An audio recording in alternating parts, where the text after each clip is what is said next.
The American Dream, the only show that combats negative media, not owned by a network, commercial-free, unscripted. We got a great show for you today coming from New York City, the media capital of the world. Let's get the American Dream started right now. We do it in the spirit of going against the grain of the negative media, giving inspiring information, and having people walk away from our show with something of value. You're seeing a disruption in both the real estate and the mortgage space. A lot of people are just not willing to put in the work. What video does is that it demands an emotional response. You know what I love about this show? It's totally unscripted.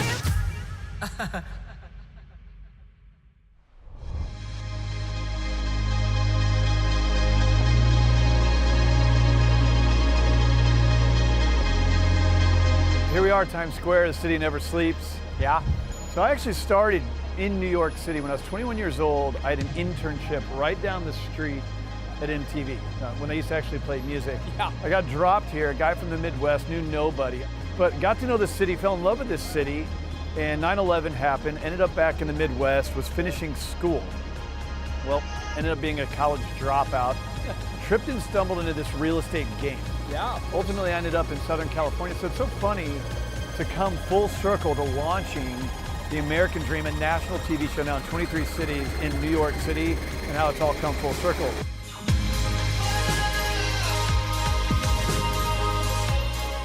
I love it because not only do I get to know more stories, we get to amplify them over 23 cities. Now, of course, New York City. Well, it's the family, Yep. it's the home, and then it's the location and the lifestyle. Like Yeah. it all kind of comes together.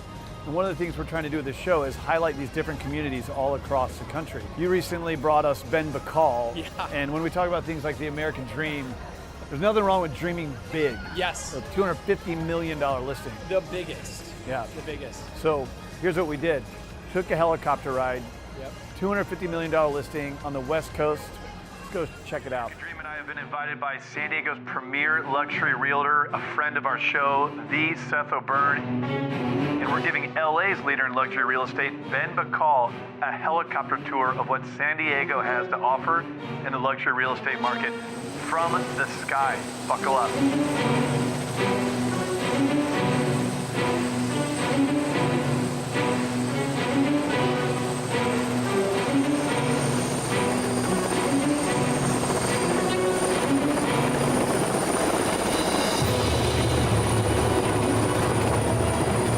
I've been traveling the entire country, launching the American Dream all across the United States, and in each market we isolate the elite realtors in every market.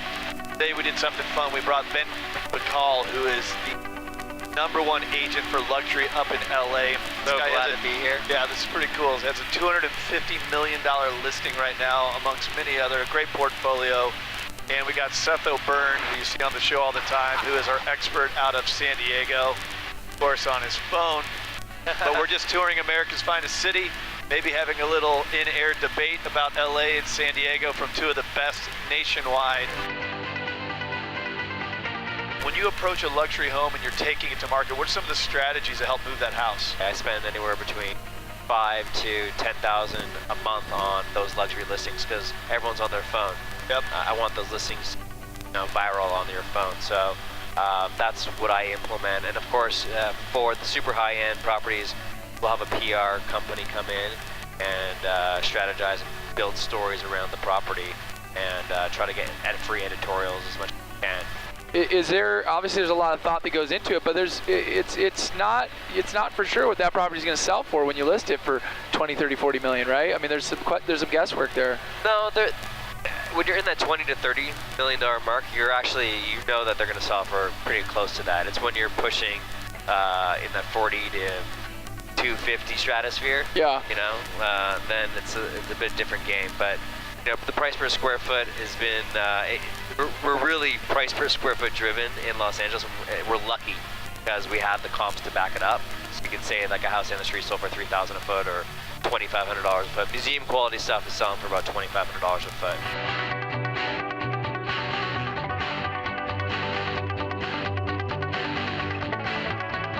Share with me a story, an example of something you've moved recently. Recently we did a house for $48 million, and it's a New York buyer that came out and bought it. And then we have a lot of buyers from the UK that are venture capital, private equity. A lot of Chinese are buying, and then mostly it's domestic because the United Emirates dollar is pegged to the US dollar, and this the British thing. Everything's in flux. So right now it's really domestic, but I do advertise in like Camju and luxuryrealestate.com and Prestige MLS, and I put it in Mandarin. The listings I'll translate them, and also on YouTube I'll translate them.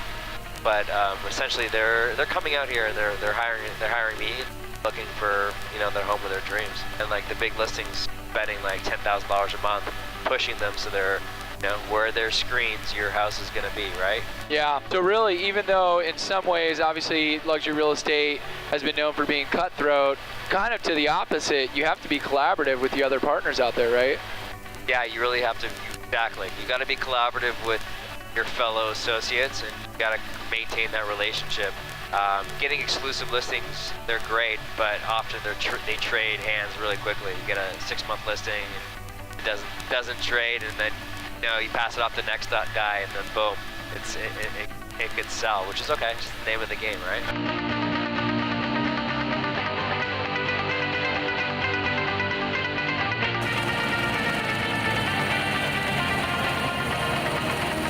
Ben, you got any final remarks about San Diego? Well, from the air, I really got a really terrific perspective. Thank you, Seth, for showing me all the different areas. They're beautiful. Those hillside, those cliffside properties were extraordinary.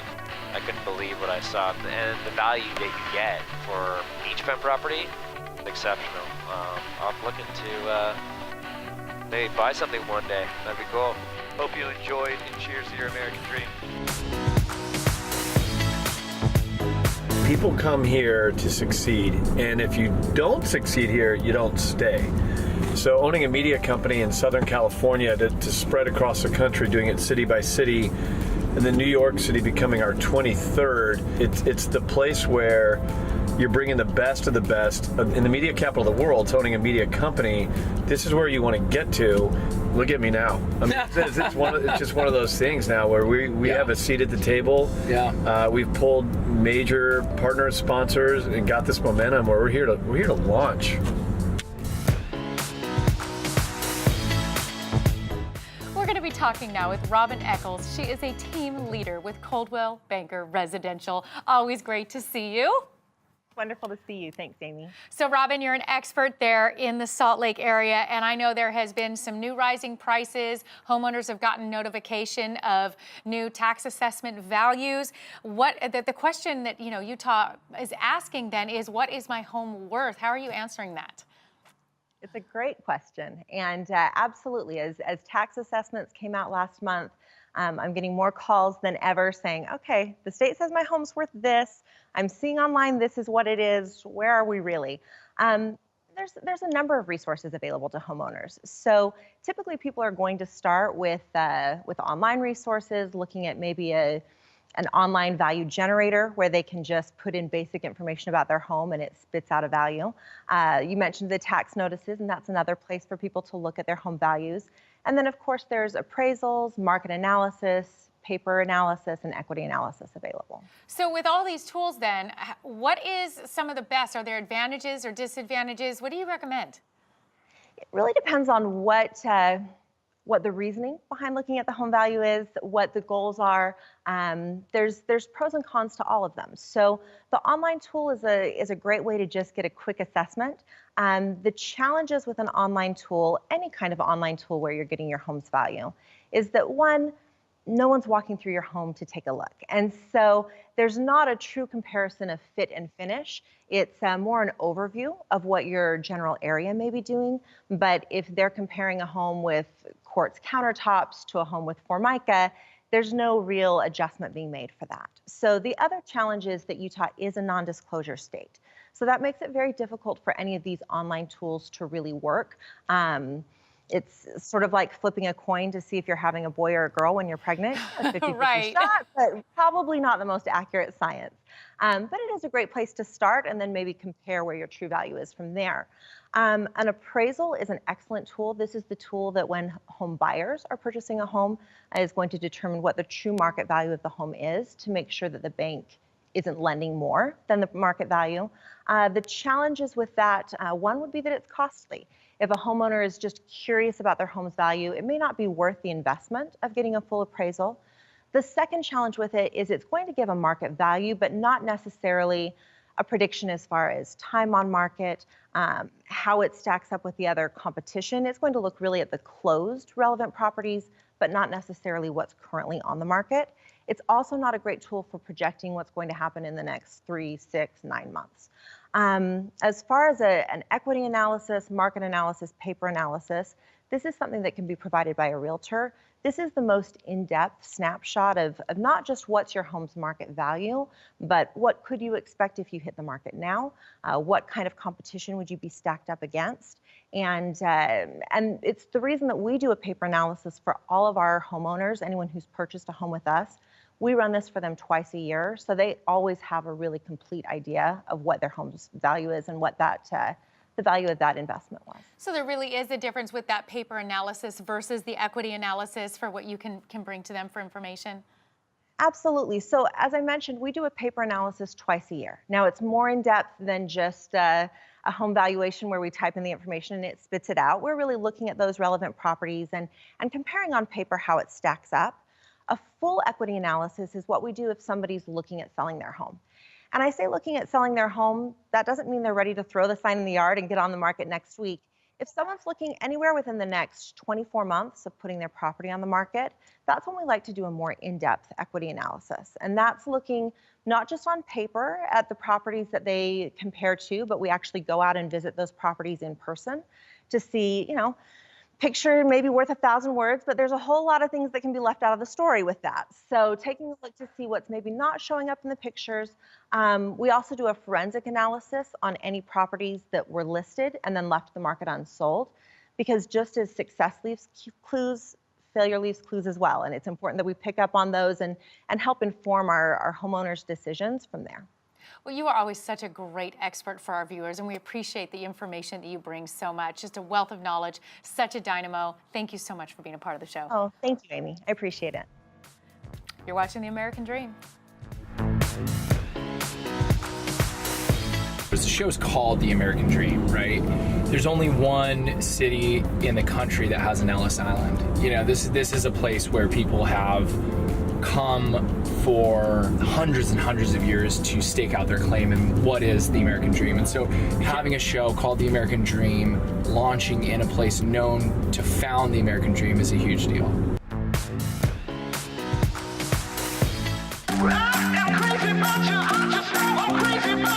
What I love most about San Diego is the pace.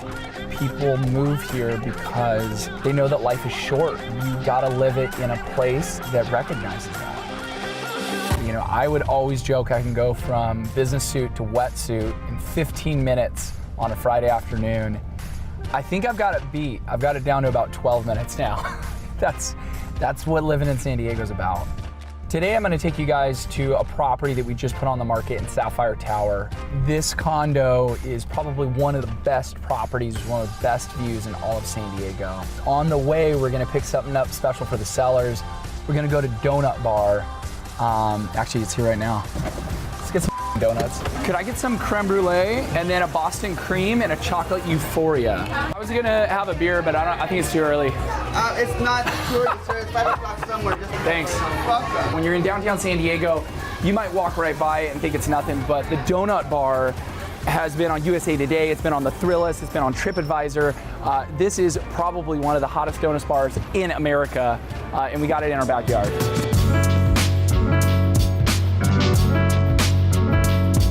This penthouse listing is actually really personal to me because not only do we have a listing on one of the most expensive penthouses downtown San Diego, I was working on this project when I was 19 years old as an intern for the builder. So to come around 16 years later and have a listing of this caliber is something that really means a lot to us. It's 3 bedrooms, 2 bathrooms, 3,000 square feet, but you're not just buying it because of the stats, you're buying it because of the materials, you're buying it because of the Sub-Zero commercial wine fridge, the Miele, the Wolf, all these materials are absolute top of the line. And for an affluent penthouse buyer, they're the units, materials that you would really want. The reason I would buy this property is this room right here. One of my favorite rooms in the penthouse is the master bedroom. It's got floor-to-ceiling, wall-to-wall windows. It overlooks over $2 trillion in downtown penthouse living. You can see out of this window to Mexico. You can see Coronado Islands in the San Diego Bay. I like to joke that this is a 50 Shades of Grey style penthouse.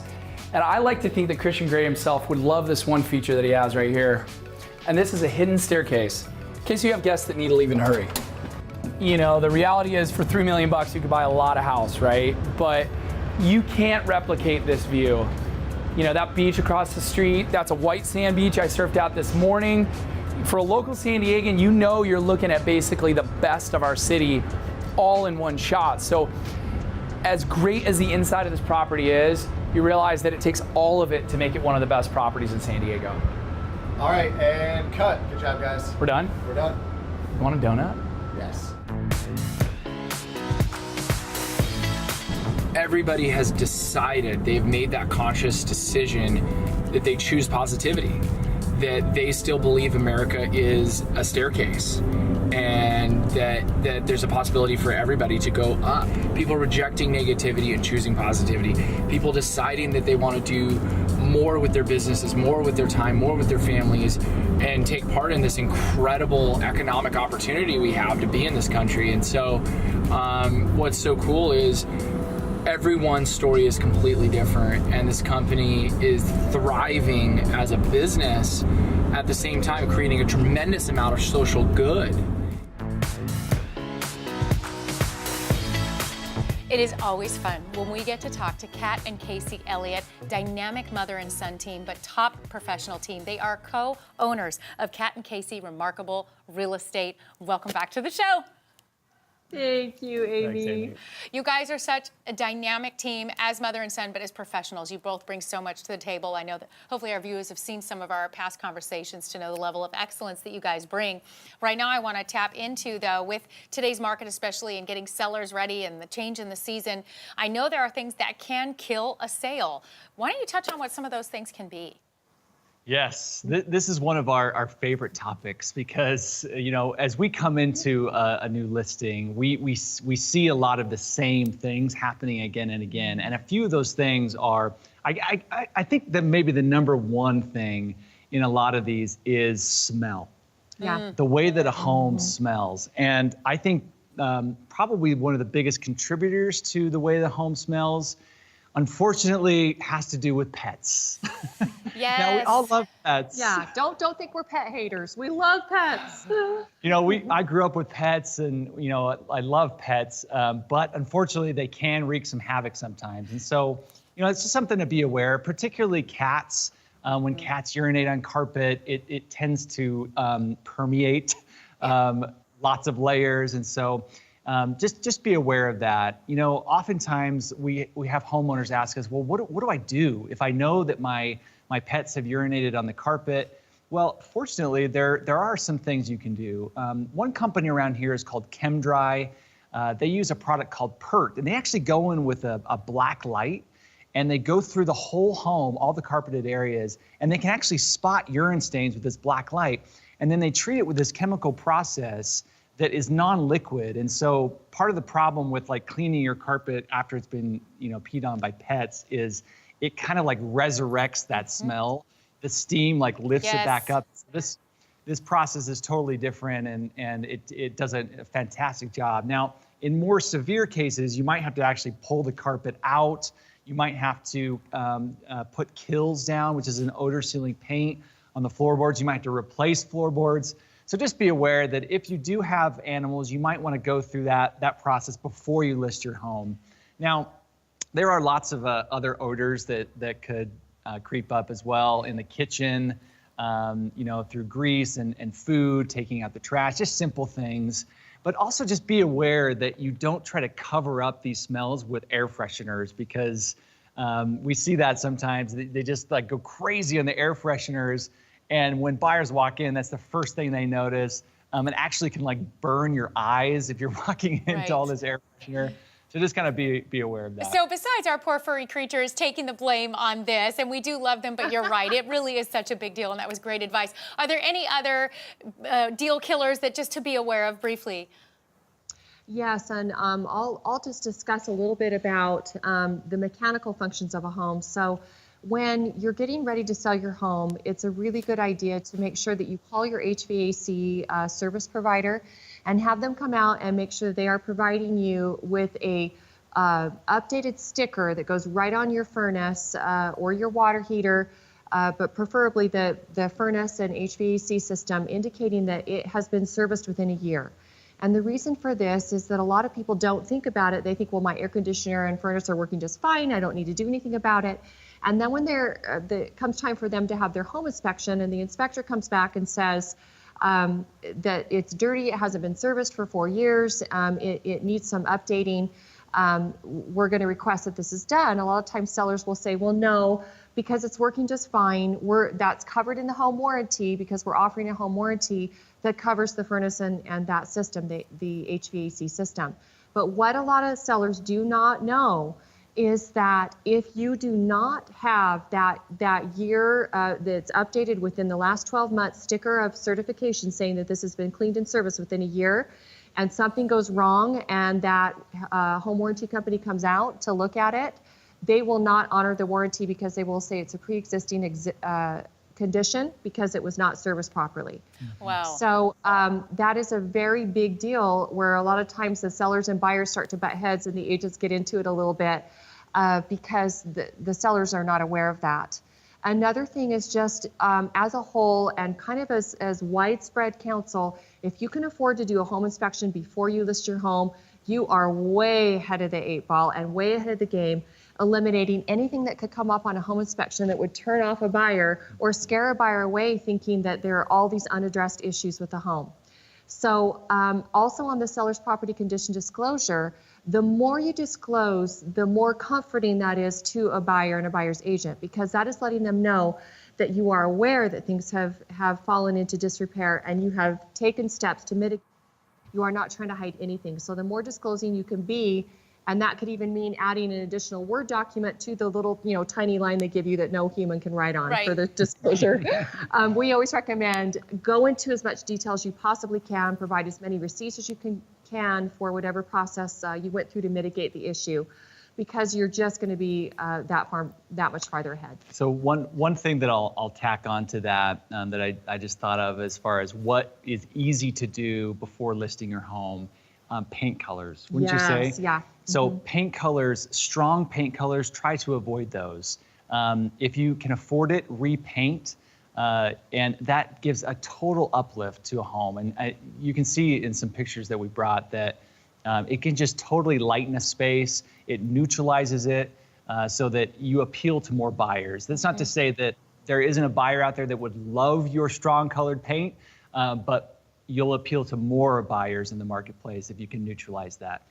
And just an additional word of caution along those lines is the color palette, the colored palette trend for 2019 are very rich, saturated, intense jewel tone colors.